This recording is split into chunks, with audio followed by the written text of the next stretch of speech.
జయమంగళ 7వ భాగం. తెల్లవారింది. వసుమతి బొమ్మలా అలంకరించుకొని పెళ్లి సందానంతా తెచ్చేసుకుని తెగ తిరుగుతోంది. రాబోయే వియ్యంకుడు జమీందారు అందుకు తగ్గ హోదాలో ఏర్పాట్లన్నీ చేయించి హుందాగా కూర్చుని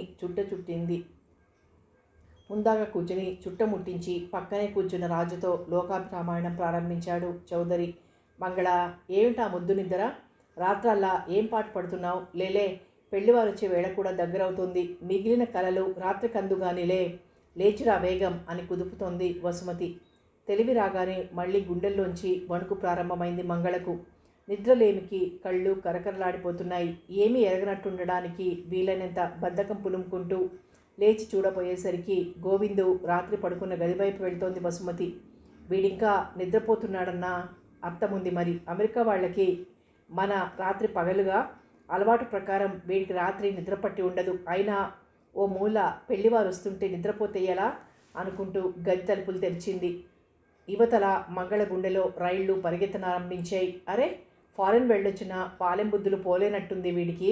ఎవరికీ తెలియకుండా ఏ తెల్లవారుజాము లేచిపోయాడో ఏమిటో అని నవ్వుకుంటూ బయటకు వచ్చి కేశవులు తాతను అడిగింది. నేను చూడలేదన్నాడు తాత. ఎవరిని అడిగినా ఇదే మాట. రాజు, వాళ్ళొచ్చే వేళైపోతుంది. వీడెక్కడికి పోయాడో ఏమో, కాస్త అలా చూసొస్తావు కంగారు పడుతూ అన్నాడు చౌదరి.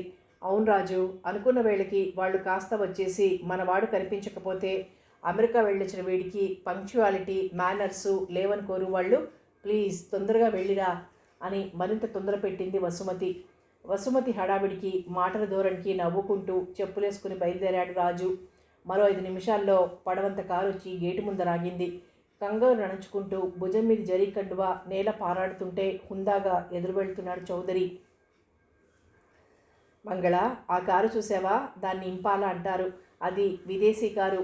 కొంపలంటుకున్నట్టో మూల హడలి చేస్తుంటే ఆ ఇంపాలా ఏమిటో మంగళ తలకెక్కటం లేదు. అయినా వసుమతి ఇంకా చెప్పుకుపోతూనే ఉంది. ఈ మధ్య జగదీష్ ఇలాంటి కారే కొన్నాడు. బాగా ఉన్నవాళ్లేలే, నాన్న ఏ విషయంలోనూ అడ్డుపెట్టే అవకాశం లేదు. వసుమతి మాటలతో మరింత తలపోటు వస్తోంది మంగళకి. జమీందారు అతని బృందమంతా వచ్చి ముందు హాల్లో కూర్చున్నారు. సూటు బూటుతో దర్జాగా కాకుండా నైట్ డ్రెస్తో వీధితో పంట గోవిందు వాళ్ళ ముందు నుంచి వచ్చేస్తాడేమోనని పెరటి గుమ్మం దగ్గరే కేశవులు తాతని కాపుంచింది వసుమతి. నిమిషాలు మీద నిమిషాలు దొర్లిపోతున్నాయి. తెల్లవారి లేచి పక్క మీద కృష్ణవేణి కనబడక ఇల్లు వాకిలి కలిదిరుగుతూ వెర్రెత్తిపోతున్న మాణిక్యానికి కిరెత్తించి అప్పుడే వస్తూ రాజుకి ఎదురుపడ్డాడు రంగనాథం. తన కొడుక్కి పిల్లనివ్వనన్న చౌదరికి, జమీందారికి కూడా ఎలాంటి అవమానం జరిగినా చూడాలనే ఎప్పటినుంచో ఉబలాటంగా ఉందతనికి. నువ్వు వచ్చే తోవలో గోవింద్ ఎక్కడన్నా కనిపించడా బాబాయ్? రాజే అడిగాడతన్ని. ఏమిటోనరా బాబు, నాకదే అర్థమై చావకుండా ఉంది. అయినా నాకు నమ్మబుద్ధి కావటం లేదనుకో. చూచాయిగా వదిలాడు. ఏమైంది ఆత్రంగా అడిగాడు రాజు. ఎవరో అర్ధరాత్రి వేళ చూసామో అంటారు. మన గోవిందు ఆ మాణిక్యం కూతురు, అదే ఆ సానిపిల్ల కృష్ణవేణి లేదు, దాన్ని రాత్రి ఆ అమ్మవారి గుళ్ళో పెళ్లి చేసుకున్నట్టు మన మంగళే దానికి పెద్దరికం వహించిందట. రాత్రికి రాత్రే వాళ్ళిద్దరూ స్టేషన్కి వెళ్ళిపోయారట. ఇలా ఎక్కడైనా జరుగుతుందంటావా? ఒకవేళ ఏదో వ్యామోహంలో గోవిందు అలాంటి పని చేయబోయాడే అనుకో. మంగళ తెలిసి కూడా చౌదరికి చెప్పకుండా ఉంటుందా?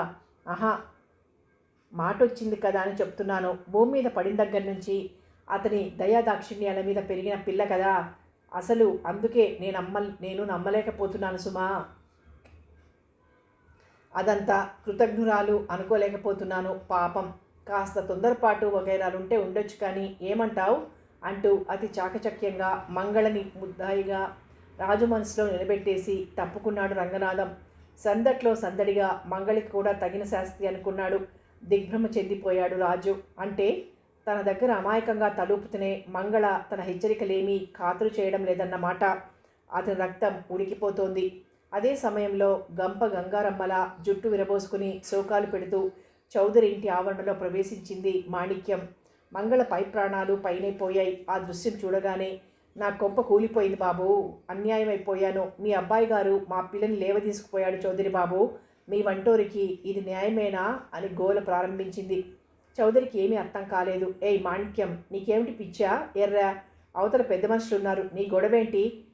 వెళ్ళిపో ముందు ఇక్కడి నుంచి అని పాపయ్య తడుముకున్నాడు. మాణిక్యం కేకలతో పాటు సన్నని ఏడుపు కూడా ప్రారంభించింది. వీధి వాకిట్లో జరుగుతున్న ఈ గడబిడికి వెనకవైపు నుంచి వసుమతి, కేశవులు, ఇంట్లో పనివాళ్ళు అంతా పరిగెత్తుకొస్తే ఏంటో చోద్యం చూద్దామని రోడ్డు మీద నుంచి మరికొందరు ఇంట్లో ప్రవేశించారు. మాణిక్యం పెళ్లివారికేసి తిరిగి చెప్పడం ప్రారంభించింది. చూడండి బాబు, డబ్బున్నోళ్ళు ఎన్ని చేసినా చెల్లుబాటు అవుతుంది. మీరు తగు మనుషులు, మీరు చెప్పండి. చెప్పా చేయకుండా గుళ్ళో పెళ్లి చేసుకుని నా పిల్లని లేవదీసుకుపోవడానికి ఈయనకి ఏటి అధికారం? నోరు మూసుకుని అవతలకు వెళ్ళు. ఎవరి గురించి మాట్లాడుతున్నావో తెలుసా అంటూ వచ్చి ప్రతిఘటించింది వసుమతి. మీ అన్న గురించే తల్లి. నా మాట అబద్ధమైతే కోవిల పంతులు గారిని పిలిపించండి అమ్మాయి గారు. అంతవరకెందుకు? మంగమ్మ ఇక్కడే ఉండాలా? పిలవండి ఇటు రెచ్చిపోతోంది మాణిక్యం.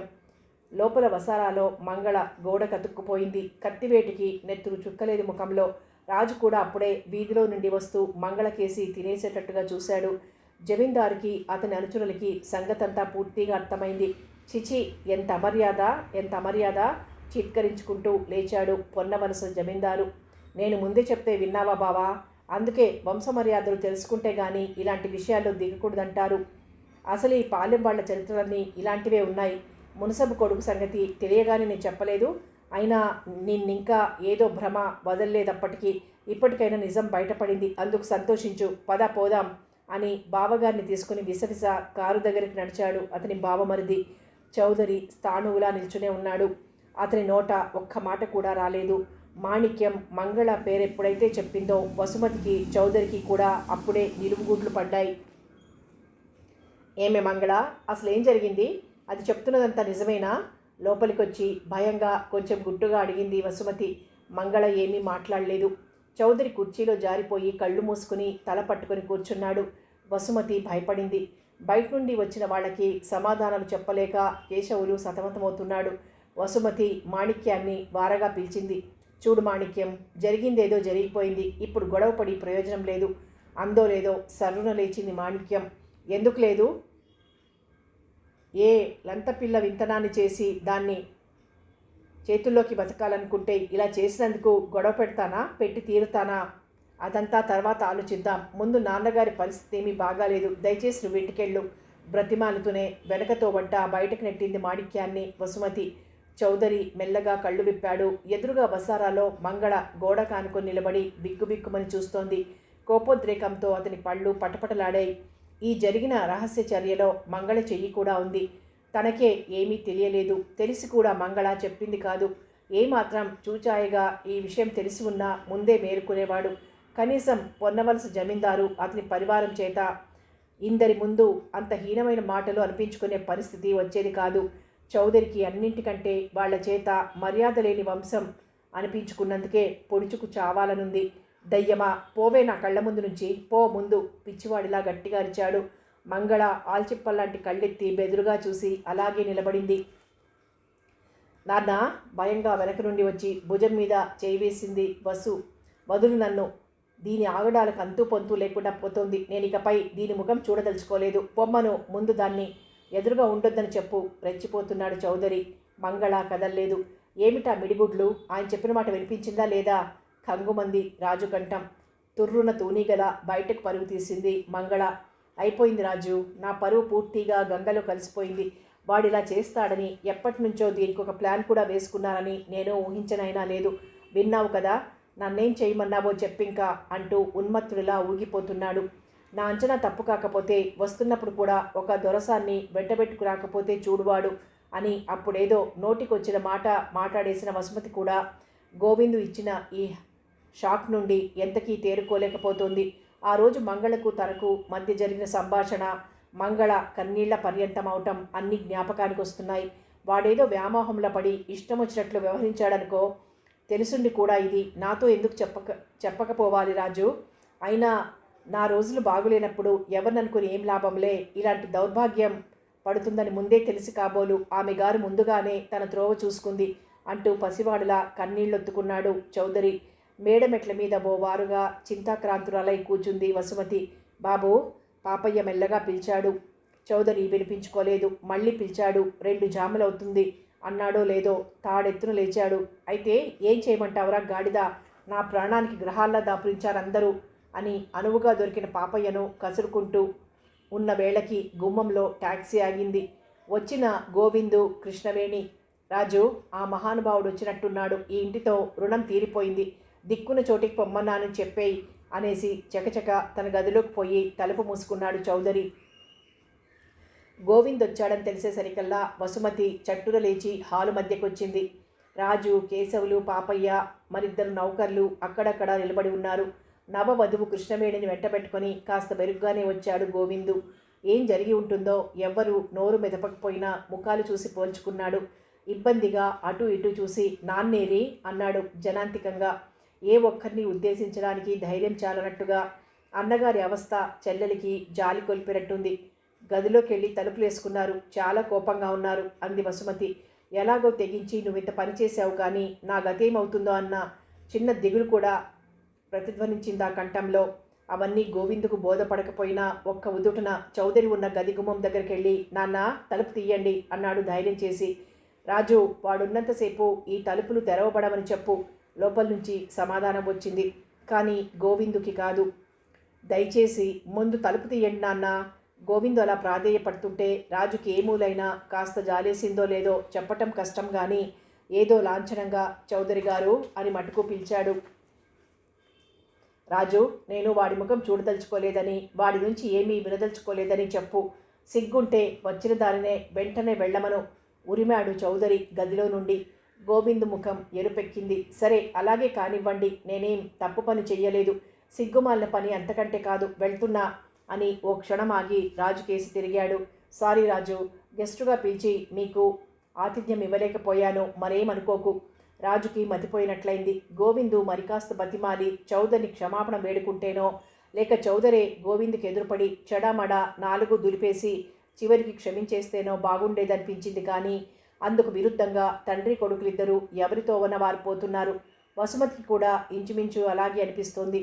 నువ్వు ముందుగా ఒక్క ముక్కైనా చెప్పకపోవడం తప్పు చేశావనిపిస్తుంది గోవిందు నసుగుతూ అన్నాడు రాజు. ముందుగా చెప్తే ఏం జరుగుతుందో నాకు తెలుసు. నా ఒక్కడికే సంబంధించిన విషయాల్లో ఇంతవరకు నాన్న ఎలా చెప్తే అలాగే చేశాను.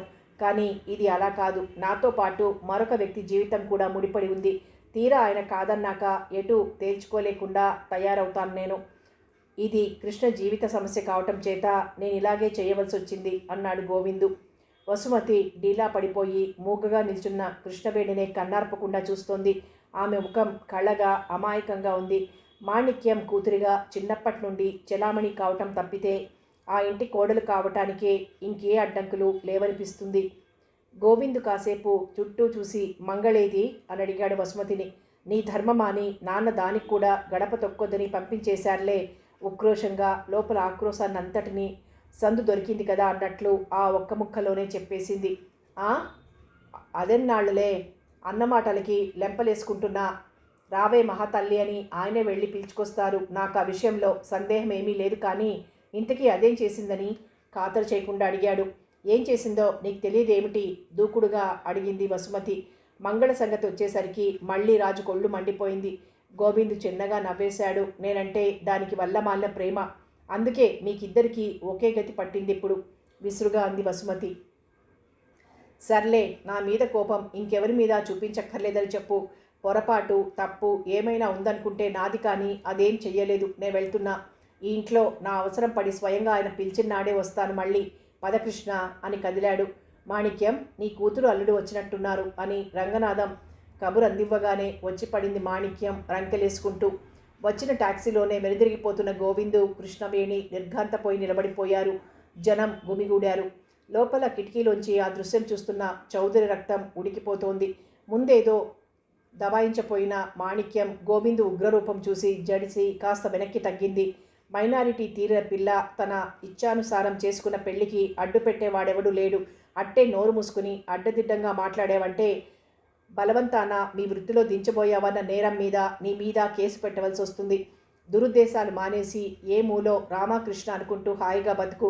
నిజంగా నీకు కూతురున్న ప్రేమ ఉంటే కృష్ణని చూడాలనుకున్నప్పుడు రావచ్చు, వెళ్ళిక అన్నాడు గోవిందు. దానితో మాణిక్యానికి నోరు మూతబడిపోయింది. సిన్నమ్మ, నువ్వు చెప్పిందే నిజమైతే నాకు బుద్ధొచ్చిందే అని జీవరత్నాన్ని తలుచుకుని లెంపలేసుకుంటూ దివాలా తీసిన దానిలా ఇంటి దారి పట్టింది. దౌర్భాగ్యుడు, అప్రాచ్యుడు నా కడుపును చెడబుట్టాడు. చేతకానితనంలో ఇంకేం చెయ్యాలో తోచక కొడుకుని తిడుతున్న చౌదరి నోట తిట్లు వినలేక కేశవులు చీదరగా బయటకొచ్చాడు. అప్పటికే గోవిందు ఎక్కిన టాక్సీ కనుచూపు మేర దూరంగా పోయింది. ఎల్లండయ్యా ఎల్లండి, ఇంకేటి చూస్తారిక్కడ సోద్యం, చూడవలసిందేదో చూశారుగా అన్నట్టు పోగైన జనాన్ని తరిమి గేటు మూసేసి లోపలికొచ్చాడు. రాజు అచేతనంగా చూస్తూ నిల్చున్నాడు. వసుమతి బేలగా కన్నీళ్లు కారుస్తోంది. ఆమె అంతర్ఘోష అయితే రాజుకు తెలియదు, కానీ అలా ఏడుస్తుంటే మాత్రం చెప్పరాని జాలేసింది. ఊరుకో వసు, ఊరుకో అన్నాడు దగ్గరగా వెళ్ళి ఊరడింపుగా. కాసేపు తర్వాత ఆ ఇంటి వాతావరణంలో విసుగెత్తి కేశవులతో చెప్పేసి ఇంటికి నడిచాడు. మధ్యాహ్నం 2 గంటల వేళైంది. చౌదరి తలుపు గడియ తెరిచి బయటకొచ్చాడు. వసుమతి సోఫాలో ఓ మూలకి ఒదిగి కూర్చొని నిశ్శబ్దంగా కన్నీళ్లు తుడుచుకుంటోంది. ఆ దృశ్యం అతనికి మహా బాధాకరం అనిపించింది.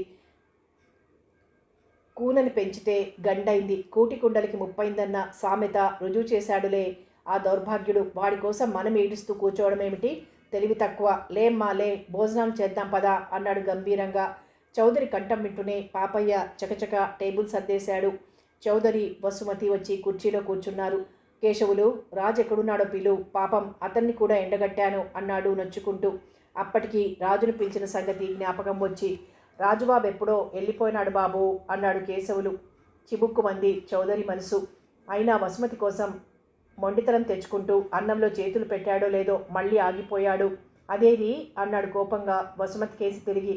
అదెవరు? మరెవరు, ఆ దెయ్యం కసురుకున్నాడు. దెయ్యమో భూతమో ఊరి పిడిగొచ్చి పోలిసెట్టిని కొట్టిందన్నట్లు వాడు చేసిన ఘనకార్యానికి దాన్ని నానా తిట్లు తిట్టి పో పో అని ఒకటే గోలపెట్టి తగిలేస్తే ఎందుకుంటుంది ఇంకా ఇక్కడ? దానికి పౌరుషమే మరి, విసుగ్గా అంది వసుమతి. చౌదరికి కడుపులోంచి తాటాకు మంట పెట్టినట్లయింది. దిక్కు మొక్కు లేని అభాగిని ఎక్కడ అఘోరిస్తుందో ఏమో. వసుమతి తిండి తినలేదంటే తను విలవిల్లాడిపోతాడు. దానికి ఎవరున్నారు పాపం? దాని సంగతి పూర్తిగా తెలుసుండి కూడా ఏదో మెల్లగా 4 కేకలేసి ఊరుకోక అంత కర్కశంగా పొమ్మన్నది నేనేనా అని మదనపడటం ప్రారంభించాడు చౌదరి. వసుమతి దీర్ఘంగా తండ్రి కళ్ళల్లోకి చూసి ఏమో చదవ ప్రయత్నిస్తోంది. ఓహో, అంతంత పౌరుషాలన్నమాట. 1000 డేస్ లేని వాళ్ళకు కూడా ఇన్నేళ్ళొచ్చిన నాకు లేదేమిటి పౌరుషం?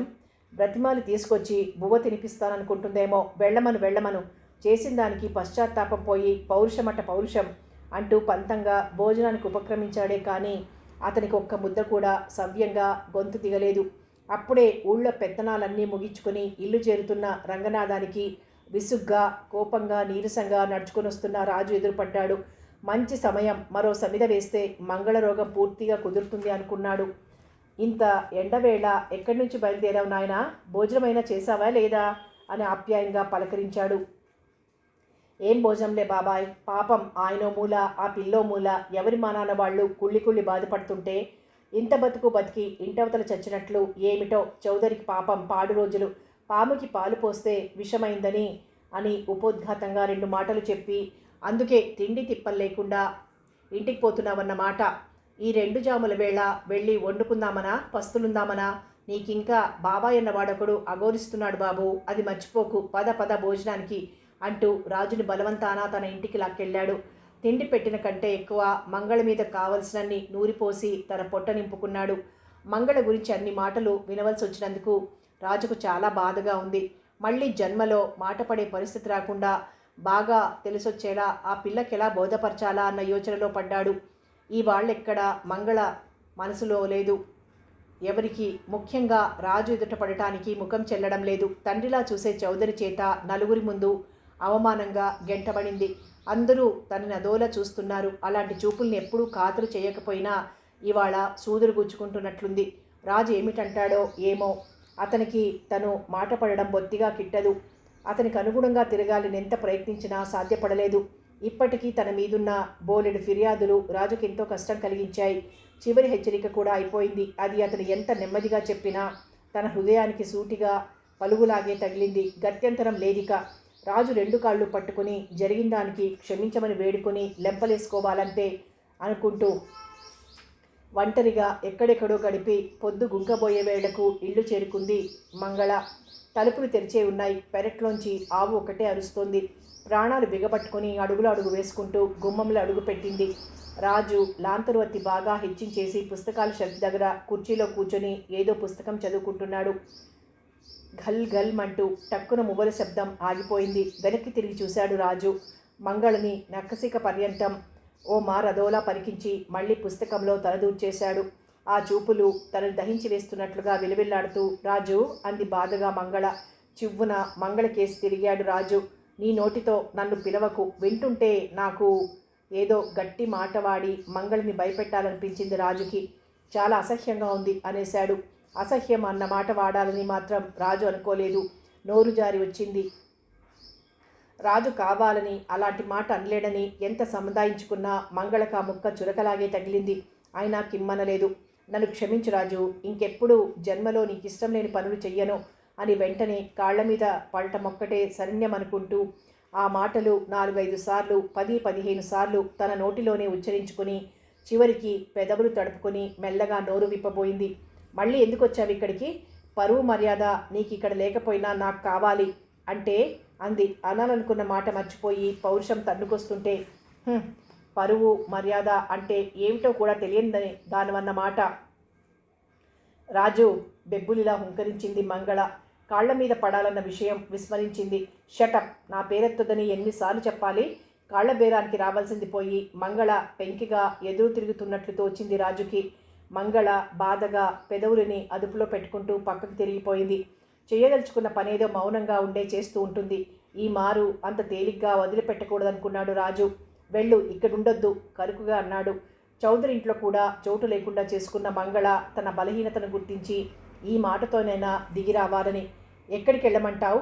మంగళ ఆ మాట అంటున్నప్పుడు లోనుండి తన్నుకొస్తున్న కన్నీటి ప్రవాహాన్ని కట్టేసి ఉంచకుండా ఉంటే కనీసం ఒక్క మెట్టైనా ఆ కళ్లల్లో సుళ్ళు తిరుగుతుంటే ఎదుటివాడి హృదయం ద్రవించక తప్పదు.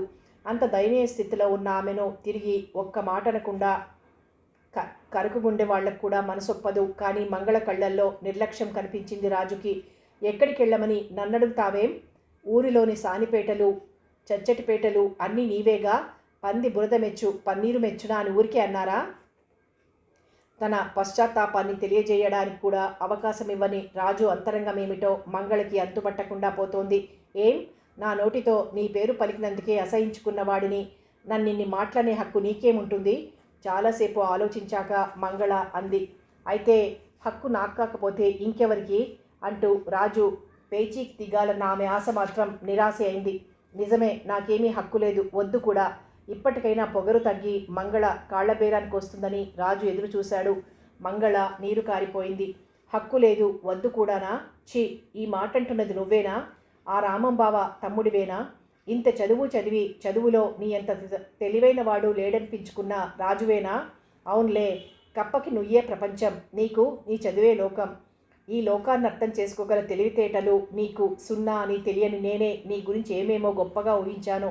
చదువుకున్న వాడికంటే చాకలాడు మెరుగన్న సామెత నీలాంటి వాళ్ళని ఉద్దేశించి పుట్టిందే అయ్యుండాలి. రాజు ముందు తలవంచి సాధించిన కంటే ఎదిరించి సాధించటమే ఏకైక మార్గంగా గోచరించింది మంగళకి. రాజు పూనకం వచ్చినట్లు లేచాడు. అది దెయ్యపిల్లరా నాయనా, దాన్ని నువ్వేం అదుపులో పెట్టగలవు? మహామహా వాళ్లనే తాటాకు బొమ్మలు చేసి అదో ఆట ఆడించేస్తుంటే నిన్ను ఖాతరు చేస్తుందా అని మధ్యాహ్నం రంగనాథం అన్నప్పుడు అదో సవాల్లాగా ధ్వనించింది రాజుకి. కానీ ఆ మాటలు ఇప్పుడు జ్ఞాపకం వచ్చి వికృతంగా వెక్కిరిస్తున్నట్లు అవుతోంది. ఆ మాత్రం అదుపులో పెట్టుకోలేని మగాడివి పెళ్లి కూడా ఆడతావా అని పాలెం మొత్తం తనని చూసి వేళాకోళంగా నవ్వుతున్నట్టు అనిపిస్తోంది. అతను ఒళ్ళు మర్చిపోయాడు. ఆ కోపంతో ఈ మాట అనకూడదని కూడా మర్చిపోయాడు.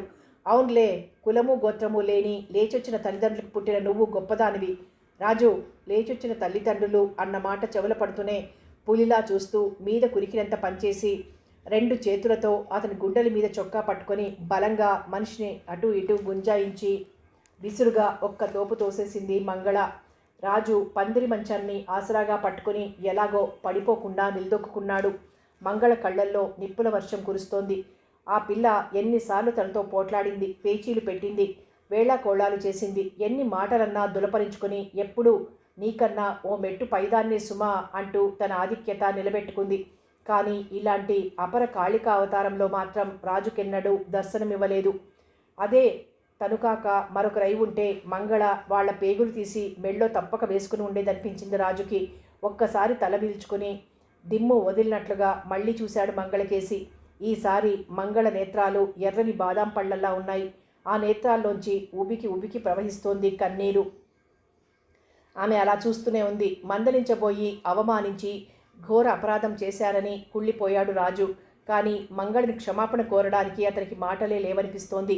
తల్లిదండ్రులెవరో, వాళ్ల కులగోత్రాలేమిటో, వాళ్ళు పెళ్లి చేసుకున్న వాళ్ళో, లేచి వచ్చిన వాళ్ళో ఆ వివరాలన్నీ తెలిసిన అమ్మాయినే పెళ్ళాడి సుఖంగా ఉండు రాజు. నువ్వు అనుకుంటున్న పరువు మర్యాదలు లేని నన్ను మర్చిపో అనేసి వెనుతిరిగి చూడకుండా కన్నీటి ధారలతోనే గుమ్మం దిగిపోయింది మంగళ. మంగళ వెళ్ళిపోయిన చాలాసేపటి వరకు రాజులో చలనం రాలేదు. ఆ చలనం కలిగేసరికి అతను ఎక్కడలేని నీరసం ఆవరించింది. తనను చూస్తే తనకి అసహ్యం కలిగింది. అప్పటి వరకు జరిగింది కల అయితే బాగుండుననుకుని బాధగా గుండె రాసుకున్నాడు. అది కల కాదు, నిజమే. దాని ప్రత్యక్ష సాక్షిని నేనున్నాను చూడంటూ మంగళ ఆవేశానికి గురై చింకి చొక్క వేళ్లకు అడ్డం పడింది. మధ్యాహ్నం రంగనాథం ఇంటికి వెళ్ళడం చాలా పొరపాటు అనిపించింది. అసలే స్థిమితంగా లేని తనకు అగ్ని కాజ్యం తోడైనట్లు మంగళ మీద పోటీలతో తనని ఊదరగొట్టిన రంగనాథం కనిపిస్తే నమిలి మింగేయాలనిపించింది. తప్పదు. ఇదివరకు తనెన్ని మాటలన్నా తన మీద ఉన్న ప్రేమతోనో గౌరవంతోనో అన్నీ మర్చిపోయి చిలిపిగా తిరిగేది. ఇప్పటికీ మంగళ మనసు పూర్తిగా విరిగిపోయి ఉంటుంది అనుకుంటుంటే తను ఒంటరి వాడనైపోయానన్న భయంకరమైన భావం మొలకెత్తి రంపపు కోత పెట్టసాగింది. రాజుని కూలదోసినట్లుగా బాలుకుర్చీలో జారిపోయాడు. రాత్రి 8 గంటలు దాటి ఉంటుందప్పుడు. అయినా పల్లెలో అది అర్ధరాత్రిలాగే ఉంది. వెన్నెల రాత్రులు కావటం చేత బాటలు మాత్రం స్పష్టంగా కనిపిస్తున్నాయి. మంగళ శారీరకంగానూ మానసికంగానూ బాగా దిగజారిపోయింది. ఉదయమంతా ఆమెకు ఆకలి, భయం, దిగులు పీల్చి పిప్పి చేశాయి. ఇప్పుడు ఇది తన బాధ అని చెప్పుకోలేని అయోమయ అవస్థలో ఉంది. పిచ్చిదానిలా ఊగుతూ జోగుతూ ఎటో బాట కనిపించిన వైపు నడిచిపోతోంది. క్రమంగా కళ్ళు మసకబారి కాళ్ళు ఒక్క అడుగైనా ముందుకెయ్యమంటూ మొండికేయటం ప్రారంభించాయి. నిస్సత్తువగా బాట పక్కనున్న ఓ రాతిబండ మీద కూలబడింది మంగళ. ఎక్కడి నుంచో మువ్వల సబడి సన్నగా వినిపిస్తోంది. క్రమంగా ఆ ధ్వని సమీపించింది. మంగళ బలవంతాన కనురెప్పలెత్తి చూసింది. ఒంటెద్దు బండి తోలుకుని కూనిరాగాలు తీసుకుంటూ వస్తున్నాడు గంగులు. మంగమ్మ, నువ్వా? మంగళను భయంగా చూస్తూ వాడే పలకరించాడు. మంగళ వాలిపోతున్న కనురెప్పలెత్తి ఏదో చెప్పబోయి చెప్పలేకపోతోంది. ఇయాలటప్పుడు ఇటెందుకు వచ్చినావు మంగమ్మ? ఇవన్నీ గోరీలు ఏం ఒంట్లో సరినేదేటి? ముందల బండెక్కు, ఇంటికాడ దిగబెడతా. మంగళ తూలుతూ లేచి బండి దగ్గరకు వచ్చింది. ఎక్కడమే కష్టమైంది. ఏటైంది మంగమ్మ నీకు? మళ్ళీ భయంగానే అడిగాడు వాడు. ప్రాణాలు పోయే ముందర ఇలాగే కాబోలనిపిస్తుంది అనుకుంటున్న మంగళ, ఏం లేదు, నన్ను లలితమ్మ ఇంటికి తీసుకెళ్ళు అంటూ కళ్ళు మూసుకొని గూడుకు జారబడింది. ఏమీ అర్థం కాక బుర్రగోకుంటూ హే హే అని ఎద్దుని అదిలించాడు. తొలి రోజు ఉదయాననగా పట్నం పోయి అప్పుడే వస్తున్న గంగులు కొంచెం రోజులకు ముందే తల్లిని తీసుకొచ్చి కాపురం పెట్టిన లలిత ఇల్లు ఆ రోజుకు ఆశ్రయమైంది మంగళకు. విస్తుపోతూ వచ్చిన లలిత మంగళను జాగ్రత్తగా లోపలికి తీసుకెళ్లి ఎన్నో ప్రశ్నలు వేసింది. కానీ దేనికి సమాధానం రాలేదు. చౌదర్ గారింట్లో జరిగిన గొడవ అప్పటికే పాలెమంతా పాకిపోవటం చేత మంగళ పడుతున్న బాధకు అదే మూల కారణం అనుకుంది. అయినా నువ్వు ఆ పెళ్లికి వెళ్ళడం పొరపాటైంది. ఏమైనా అంటే స్నేహమో అంటావు నువ్వు. స్నేహితురాలి కోసం ఆ మాత్రం చేయడంలో తప్పు లేదంటావు. కానీ మీలాంటి స్నేహాలు నిన్నే గతికి ఈడుస్తున్నాయో చూసావు కదా. నిష్కారణంగా గొడవంతా నీ మీదకి వచ్చింది. ఇప్పుడు చెప్తే వినవు కదా అంటూ లలిత ఏమేమో బాధపడుతుంటే అన్నింటికీ మూగగా చూస్తూ ఊరుకుంది మంగళ. ఆ రాత్రి రాజుకి మంగళకి కూడా కంటి మీద కునుకు పడలేదు. గోవిందు వెళ్ళిన దగ్గర నుంచి ఎవరో ఒకరు పనిగట్టుకొని చౌదరి దగ్గరకు వస్తున్నారు. సానుభూతిగా కొందరు, వెక్కిరింతగా కొందరు పరామర్శించి వెళ్తున్నారు. చౌదరి పైకి ఏమీ అనలేకపోయినా చాలా చిరాగ్గా ఉన్నాడు. ఏ రాత్రి వేళకైనా ఓ మార్పు వచ్చి కనబడదా అనుకున్న మంగళ తెల్లవారుజాము పొద్దెక్కుతున్నా ఇంతవరకు అయిపోలేదు. కసిరి పొమ్మన్నాడేమో. తిరిగి ఆ పిల్ల కనబడితే గాని అతనికి మనసు శాంతించదు. ఉదయం లేచి అదొచ్చిందా అని ముమ్మారు కేశవుల్ని అడిగాడు. వసుమతిని అడిగితే ప్రమాదమని. లేదు బాబు అనే అంటున్నాడు కేశవులు. ధైర్యం చేసి పిలవమన్నారా అంటే చివాట్లు తినవలసి వస్తుందేమోనన్న భయంతో మంగళ వసుమతి దగ్గరికి రాక ఇంకెక్కడికి వెళ్తుంది అనుకున్న రాజు ధైర్యం చేసి ఆమె ముందుకు వెళ్ళటానికి సిగ్గుపడుతున్నాడు. కోపంలో అనాలోచితంగా అవివేకంగా అనేసిన మాట తప్ప ఆ పిల్ల ఎడల తనకేనాడు హీనభావం లేదని ఎలా చెప్పాలా అని తనలో తనే సతమతమవుతున్నాడు. ఉదయం 10 గంటలు దాటుతోంది. అంతవరకు వచ్చే పోయే వారి రొదతో విసుగెత్తిపోయి అప్పటికి కాస్త ఊపిరి తీసుకునేందుకు తీరిక చిక్కిన చౌదరి కండువ భుజాన వేసుకుని లేచి మెల్లగా చెప్పులు తొడుక్కుని ఎవరికీ తెలియకుండా గుమ్మం దిగబోతున్నాడో లేదో గేటు తీసుకుని ఉత్తరాల నరసయ్య దండం బాబు అంటూ వచ్చి బాగా దళంగా ఉన్న ఒక కవరు చేతిలో పెట్టి వెళ్ళిపోయాడు. చౌదరి ఆ కవరుపై దస్తూరికేసి నిశితంగా చూశాడు. ఆ రాత అతనికి పరిచితం కాదు. అటు ఇటు తిప్పి కళ్ళజోడు కోసం జేబులు తడుముకొని గదిలోకి వెళ్ళబోతుంటే ఉత్తరమా నాన్న, ఎవరి దగ్గర నుంచి అంటూ లోపల నుండి వసుమతి వచ్చింది. చూడమ్మా, ఎవరి దగ్గర నుంచో ఏమిటో నాకు సరిగ్గా ఆనకుండా ఉంది అని కవరు వసుమతి చేతికిచ్చాడు చౌదరి. గౌరవనీయులైన చౌదరి గారికి రంగారావు సవినయంగా నమస్కరించి రాయునది అని చదివి అక్కడే ఆగిపోయింది వసుమతి. ఎవరు నాన్న అయ్యనా? నాకు తెలియడం లేదమ్మా, చదువు చదువు అని తేలిగ్గా కూర్చున్నాడు చౌదరి. వసుమతి తిరిగి చదవడం ప్రారంభించింది. మీకు ఏమాత్రము పరిచయం లేని నా వద్ద నుండి ఈ ఉత్తరం రావడం మీకు చాలా ఆశ్చర్యం కలిగించవచ్చు. తమ గురించి నేను ఒకప్పుడు తమ పాలెం వాస్తవ్యులైన రామినాయుడు గారి ద్వారా విన్నాను. వ్యవహార విషయంగా వారు మా ఇంటికి వచ్చిన సందర్భంలో కాకతాళీయంగా ఒక అపూర్వ రహస్యం బయటపడింది. సర్వమంగళ పేరుతో నాకొక మనుమరాలున్నదని, ఆమె తమ చెల్లని ఆశ్రయంలో క్షేమముగా ఉన్నదని తెలిసిన పిదప నిరాశ నిస్పృహలతో వృద్ధాప్యంతో కుంగిపోయిన నాకు కూడా ఆనందంలో చెప్పలేని శక్తి వచ్చినట్లయింది. ఆ శక్తితోనే సహృదయంతో తమ బోటి ఉత్తములు నన్ను అర్థం చేసుకుంటారని ఆశిస్తూ ఈ విధంగా జరుగుటకు కారణం నా గాథను క్లుప్తంగా మనవి చేస్తున్నాను. ఆ వాక్యాలు చదివి ఉక్కిరి బిక్కిరవుతున్న వసుమతిని ఏది తొందరగా చదవమ్మా అంటూ మరింత హడావిడి పడిపోయాడు చౌదరి. మా స్వగ్రామం బొబ్బిలి. ధైర్య సాహసాలకు వీరత్వానికి పెట్టిన పేరైన వెలమకులం మాది. నాకు ఒక్కగానొక్క కుమార్తె పార్వతి. బాల్యంలోనే మాతృహీన కావడంతో అతి గారాభంగా పెంచుకొచ్చాను. పార్వతి చాలా తెలివైన పిల్ల. పసితనం నుంచి ఆమె ప్రతి పనిలోనూ ఎంతో చాకచక్యం చూపించేది. అన్నింటినీ మించి ఆమెకు చదువులో గల తెలివితేటలు ఆసక్తి అఖండమైనవి. కానీ అప్పటి రోజులు వేరు. మాలో సాంప్రదాయంగా వస్తున్న ఘోషా పద్ధతి మిగిలి ఉంది. సాటివారిలో వేలెత్తి చూపబడటం సమ్మతం కాని నేను పార్వతిని బలాత్కారంగా స్కూలు మాన్పించవలసి వచ్చింది. పార్వతికి ఇంట్లో ఏమీ తోచేది కాదు. అందరిలాగే తను స్కూలుకు వెళ్ళి ఎందుకు చదువుకోకూడదని అల్లరి పెట్టేది. పాత పద్ధతులు పురాతనపు చాదస్తాలు ఆమె కసలు గిట్టేవి కావు. పార్వతి మీద ఎంత ప్రేమ ఉన్నా నా చుట్టూ ఉన్న సమాజాన్ని ఎదిరించగల సాహసం నాలో లేకపోయింది. సన్నిహితులంతా పార్వతికి పెళ్లి చేసేయమని సలహా ఇచ్చారు. అయితే ఆమె కన్ని విధాలా తగిన వరుణ్ణి తేగలగటం ఒక పెద్ద సమస్యగా పరిణమించింది నాకు. అంతస్తులోనూ అణుకువలోనూ విద్యా సంస్కారాల్లోనూ అందచందాలలోనూ ఎటూ తీసిపోని వాడినే అల్లుడిగా చేసుకోవాలని నా అభిలాష. రోజులు మెల్లగా దొర్లిపోతున్నాయి. సరిగ్గా అలాంటి సమయంలో నా స్నేహితుడు కొడుకు గోపాలరావు అనే అబ్బాయి చదువు పూర్తి చేసుకుని ఉద్యోగాన్వేషణలో మా ఊరొచ్చాడు. వాళ్ళు ఆర్థికంగా చాలా ఇబ్బందులలో ఉండటం వలన ఎలాగైనా నన్ను సిఫారసు చేసి అతనికి ఉద్యోగం ఇప్పించమని నా స్నేహితుడు రాశాడు. కానీ అప్పట్లో ఎక్కడా ఖాళీలు లేకపోవడం చేత నేను అతనికి ఎటువంటి సహాయమూ చెయ్యలేక బాధపడుతూ ఆ సంగతి పార్వతితో చెప్పాను. ఆమె కాసేపు ఆలోచించి నాకు ఒక సలహా చెప్పింది. తనకు ఎటూ చదువుకోవాలనుంది. స్కూలుకి పోవడానికి వీల్లేదు. గోపాలరావుకి ఉద్యోగం కావాలి. అంచేత అతనికి మంచి జీతం ఇచ్చి తనకు చదువు చెప్పే ఏర్పాటు చెయ్యమన్నది. నేను ఊరికే ధన సహాయం చేయబోతే వాళ్ళు అభిమానపడతారు కనుక నాకు ఆ సలహా నచ్చింది. పార్వతి సంతోషమే నాకు సంతృప్తి. గోపాలరావు పార్వతికి చదువు చెప్పటం ప్రారంభించాడు. అతడి నడవడి వినయ విధేయతలు నాకెంతో నచ్చాయి. పార్వతి తిరిగి చదవటం మొదలుపెట్టాక చాలా ఆనందంగా కనిపించింది. అలా సుమారు 6 నెలలు గడిచాయి. గోపాలరావు మా ఇంట్లో ఒక వ్యక్తిగా మాకు బాగా అలవాటు పడిపోయాడు. వేసవిలో పార్వతి స్కూల్ ఫైనల్ పరీక్షకు వెళ్తానని పట్టుబట్టి చదువుతోంది. ఆమెకు తగిన వరుడి కోసం నేను పక్క నా ప్రయత్నాలు అంతకంటే పట్టుదలగా చేస్తున్నాను. ఒకరోజు నా పరిచయస్తుడొకడు పై ఊరు నుండి వచ్చాడు. ఆ రోజు భోజనానంతరం నేను అతను చదరంగమాడుకుంటూ పిచ్చాపాటిలో పడ్డాం. మాటల సందర్భంలో అతను గోపాలరావు గురించి ప్రస్తావిస్తూ బుద్ధిమంతుడు, చదువుకున్నవాడు, చక్కగా ఉన్నాడు. ఇల్లరికం ఉండమన్నా ఉంటాడు. మీ పిల్లనిచ్చి పెళ్లి చేసేరాదా? నీకు ప్రాణానికి హాయిగా ఉంటుంది అన్నాడు.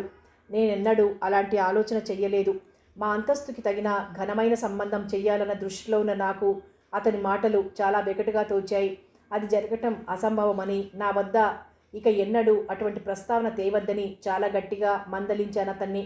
కానీ తరువాత బాగా ఆలోచించగా చూసే వాళ్ళెవరైనా ఇంకా అలాగనే అవకాశం ఉందనిపించి వీలైనంత వేగం గోపాలరావుని వాళ్ళ ఊరు పంపించేయడం చాలా అవసరమని తోచింది. ఈ సంగతి పార్వతితో చెప్తే ఏం బాధపడుతుందో, ఆమెను బాధించి నేను భరించగలనా? దీనికేమిటి మార్గమని నాలో నేనే పరితపిస్తున్నాను. ఆ రోజు సాయంకాలమే నా స్నేహితుడు వెళ్ళిపోయాడు. ఉదాసీనంగా ఉన్న నన్ను పార్వతి, గోపాలరావు కూడా కనిపెడుతున్నారనిపించింది. తొందరపడి ఏ మాట అని అవతలి వాళ్ల మనసు నొప్పించకూడదనుకున్న నేను వెంటనే ఏమీ అనలేకపోయాను. కానీ నా బుర్ర మాత్రం ఆలోచించటం మానలేదు. ఆ రోజు మాఘశుద్ధ ఏకాదశి. శ్రీ వేణుగోపాల స్వామివారి కళ్యాణం జరుగుతోంది. చిరాకు పడిన మనసుకి కాస్త ప్రశాంతంగా ఉంటుందేమోనని నేను ఆలయానికి వెళ్ళాను. రాత్రి 2 గంటల వేళ నేను ఇంటికి తిరిగి వచ్చేసరికి ఇల్లు భోరుమంటోంది. తలుపులు దగ్గరగా చేరవేసి ఉన్నాయి. నాకెదురుగా టేబుల్ మీద పార్వతి దస్తూరితో ఓ ఉత్తరం కనిపించి నా గుండె దడదడలాడింది. ఆ రోజు పార్వతి రాసిన ఉత్తరాన్ని యథాతథంగా మీ ముందుంచుతున్నాను. నాన్న, మీకు బాధ కలిగిస్తున్నందుకు క్షమించండి. మధ్యాహ్నం మీరు మీ స్నేహితుడు అనుకున్న మాటలు నా చెవిన పడ్డాయి. గోపాలరావు మాస్టారు మీకు నచ్చిన మన అంతస్తుల భేదం మీకు నచ్చలేదని స్పష్టంగా చెప్పారు. కానీ నాకు మాస్టారు అన్ని విధాలా నచ్చారు. ఆస్తిపాస్తులు లేకపోయినా ఆయనకు మీరు కూడా మెచ్చే గుణగణాలన్నీ ఉన్నాయి. ఆయనతో నా జీవితం సాఫీగా సాగిపోతుందన్న నమ్మకం ఉంది. మీతో చెప్తే మీరు అంగీకరించలేరు. మీ సాంప్రదాయాలకు మీ చుట్టూ ఉన్న సమాజాన్ని మీరు ఎదిరించలేరు.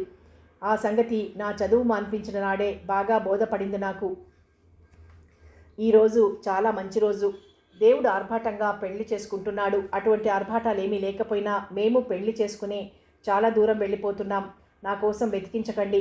నేను చేసిన ఈ పని మీ దృష్టిలోనూ మీ చుట్టూ ఉన్నవారి దృష్టిలోనూ చాలా నికృష్టపు పనిగా తోచవచ్చు. మీరెప్పుడూ ప్రేమగా చూడటమే నేను ఎరుగుదును. అందుచే ఇప్పుడు అసహించుకుని ఒక్క మాట్లాడినా నేను భరించలేను. మన పద్ధతులు మారి నా రాకను మీరు ఆమోదించగలరు అన్న నమ్మకం కుదిరితే తప్ప మీ ఎదుట పడలేను. క్షమించండి. చౌదరి గారు, పార్వతి చెప్పింది నిజం. ఆమె చేసిన పనిని అందరూ గ్రహించారు. నా బాధనెవ్వరూ అర్థం చేసుకోలేదు. నేను మోడులా మిగిలిపోయాను. వినరాని మాటలు వింటూ అక్కడుండలేక ఆ ఊరు వదిలిపెట్టి ఇక్కడికి వచ్చేశాను. ఇక్కడ కొత్తగా ఫ్యాక్టరీ పెట్టి పాత సంగతులన్నీ మర్చిపోవాలని ధనార్జనలో పడ్డాను. చివరికి ఇప్పుడు ఆ ధనం తప్ప ఇంకే ఆనందం మిగల్లేదు నాకు. రామినాయుడు గారు మా ఇంటికి వచ్చిన సందర్భంలో పార్వతి ఫోటో చూడటం తటస్థించింది. తల్లికి కూతురికి చాలా పోలికలు ఉండటం చేత అతను అదిరిపడి ఆ ఫోటో వివరాలు అడగటంతో అసలు సంగతి బయటపడింది. తరువాత జరిగిన విచారకరమైన సంగతులన్నీ తెలిసాయి. నా అన్న వాళ్ళు లేక, ఒంటరితనం భరించలేక ఒక కుర్రవాడిని చదువు చెప్పిస్తూ దగ్గరుంచుకుని ఎలాగో రోజులు దొర్లిస్తున్న నాకు నా స్వంత మనవరాలే ఉన్నదని తెలిసాక కలిగిన ఆనందం వర్ణనాతీతం. ఇకపై ఆ పిల్లను విడిచి ఉండగలగడం దుర్భరం. ఇంత ఐశ్వర్యము ఉండి తన తల్లి తండ్రి అలా వేరుగా వెళ్ళిపోవడానికి, ఆమె ఇన్నాళ్లుగా దిక్కు మొక్కు లేకుండా అనాథగా మిగిలిపోవడానికి కారణం నేనేనని, తప్పంతా నాదేనని అనుకుంటే పెద్దవాడినని యోచించక నన్ను మన్నించమని చెప్పండి. తిరిగి రాని పార్వతిని ఆమె బిడ్డలో చూసుకుంటూ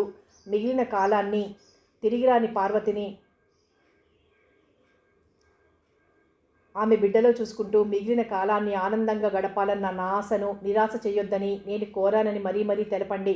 ప్రేమతో పెంచి పెద్ద చేసిన మీ మాటను ఆమె తిరస్కరించదన్న ఆశతో నా గాథనంతా తమకి మనవి చేశాను. రాబోయే శుక్రవారం మాఘశుద్ధ ఏకాదశి. నా పార్వతి నన్ను నిర్దయగా విడిచిపెట్టిపోయిన రోజు. ఆ రోజుకి నా మనవరాలు నా ఇంటికి రావాలని నా కోరిక. నేనే స్వయంగా వస్తున్నాను. తమ వంటి ఉత్తముల దర్శనం కోసం కూడా తహతహలాడుతున్నాను. చనువు తీసుకుని తమకి ఈ విధంగా రాసినందుకు అన్యదా భావించాలని ఆశిస్తాను. సెలవు. భవదీయుడు రంగారావు. ఉత్తరం పూర్తి చేసిన వసుమతి, చౌదరి అతి ఆశ్చర్యంగా ఒకరి ముఖంలో ఒకరు చూసుకుంటూ కాసేపు అలా చలనం లేకుండా ఉండిపోయారు. చౌదరి ఆనందం వర్ణనాతీతంగా ఉంది.